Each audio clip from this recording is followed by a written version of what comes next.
Beloved in our Lord Jesus Christ, Paul says God set you free when he sent his own Son to be like us sinners and to be a sacrifice for our sin. Lord, thank you that you care so deeply that you came and become a sinner for our sakes, dying for us.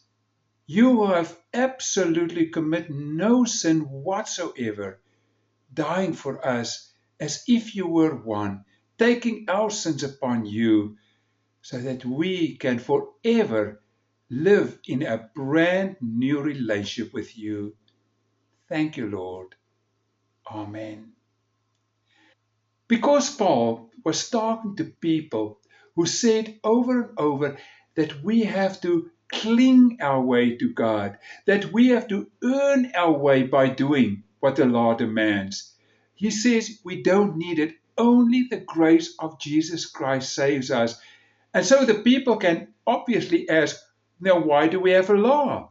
If the law given at Sinai was unable to make us righteous, what good is it? Of what use is it? He says plainly, what is the use of the law? And then he gives a direct answer. He says, it was given later to show us our sin. Firstly, then, it was given to make us aware of our sin. A vague awareness of guilt will never drive us to the Savior to ask for forgiveness. It is only when we realize the depth of our fallenness and God's holiness that we will run to Christ for salvation. The Holy Spirit uses the law to bring us to cry and to yearn for deliverance. Paul says it very clearly. The law came so that the full power of sin can be seen. Yet where sin is powerful, God's kindness is even more powerful. Or he also says, through the law, we become conscious of our sin. I would not have known what sin was had it not been for the law. So the law demands nothing less than perfect love for God, perfect love for others. If you break even one single aspect of the law, you've fallen in all the aspects. By the help of the law, though, we see clearly how we fall short, that we sin hundreds and hundreds of times every day, how much we are in need of a Savior. So it acts something like a lamp. As we are far away, we do not see dirt on our own bodies, but as we move closer and closer and closer to the light, we see the dirty spots on us ourselves more clearly. We previously saw that God gave his law to guide us to Christ.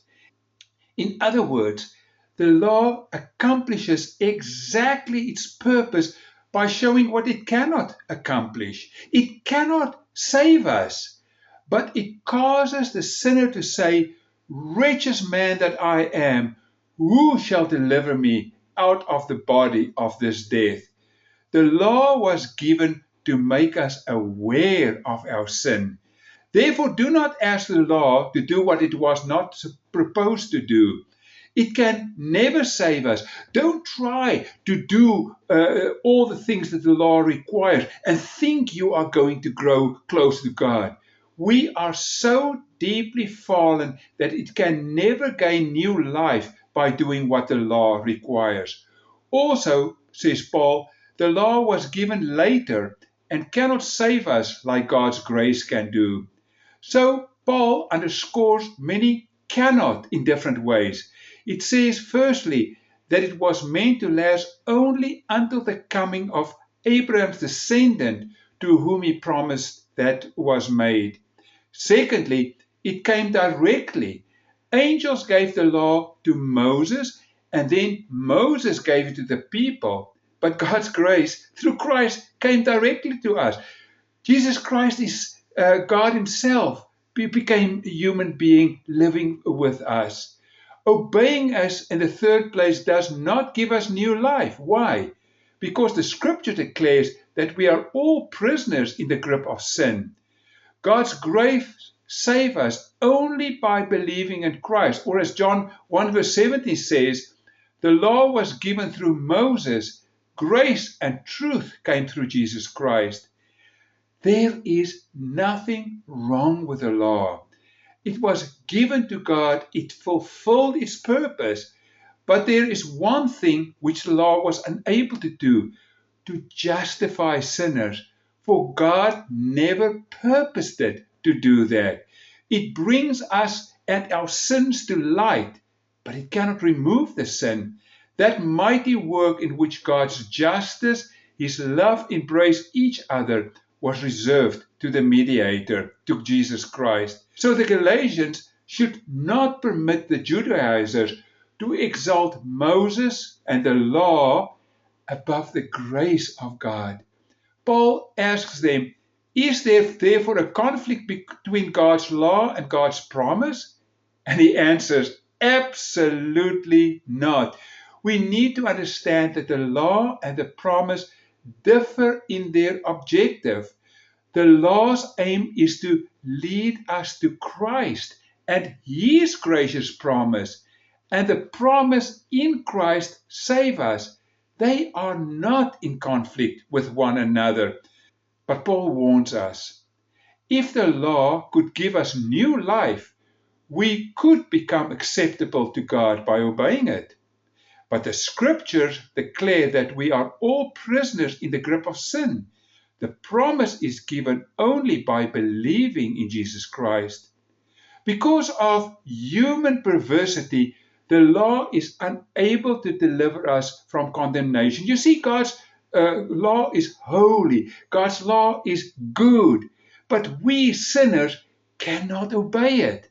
Therefore, we cannot achieve the blessing of justification.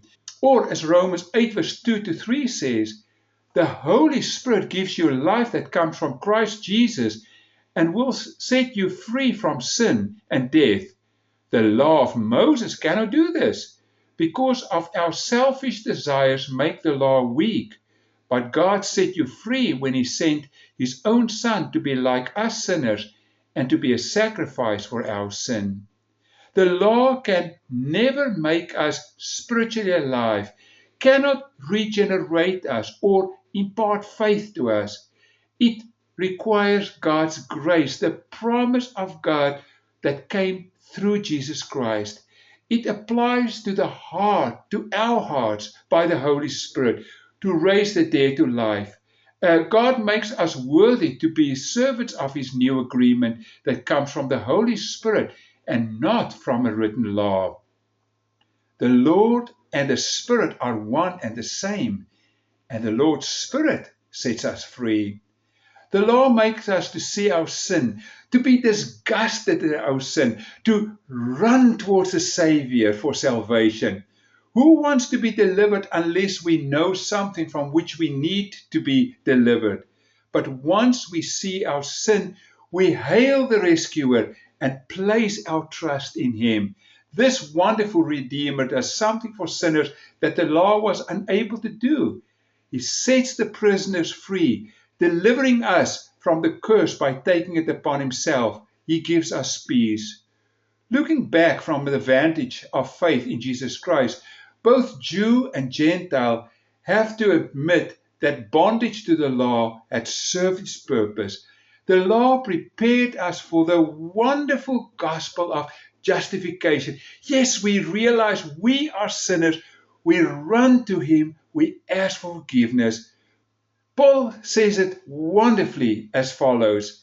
Before faith came, we were held captive by the law, imprisoned until the time of faith was made known. So the law was our guardian until Christ came, that we might be justified by faith. But now that this faith has come, we are no longer under a guardian. So you are all children of God by believing in Christ Jesus. For all of you who were baptized in Christ have clothed yourself with Christ. There is neither Jew nor Gentile, neither slave nor free, nor is there male or female, For you all are one in Christ Jesus. If you belong to Christ, then you are Abraham's seed and heirs according to the promise. Let no one deceive us into thinking that in order to become Christians, we must first become Jews. The in Christ relationship is all that matters. It is so important. You will see in this letter, Paul repeats it over and over and over. In Christ, in relation with Him, accepting what He did for us, that's all that matters. Lord, thank you for Christ Jesus, who cares so deeply for us that He gave up all the wonders of heaven, all the wonders that He had in the throne hall of God, became a slave in our place, dying on a cross. Lord, thank you for what you did. Help us to accept that, to believe in you, to follow you. We pray for brothers and sisters in the world who are persecuted because of this message. We pray for the persecutors and ask that you, through your Holy Spirit, will also turn them around like you did with the persecutor Paul, made him into the greatest apostle. Lord, you can do these things. So we pray for our own society too, where people are running away from you. We pray for millions around us who have not yet accepted you, Lord. We pray for those who are sick. We pray for your people.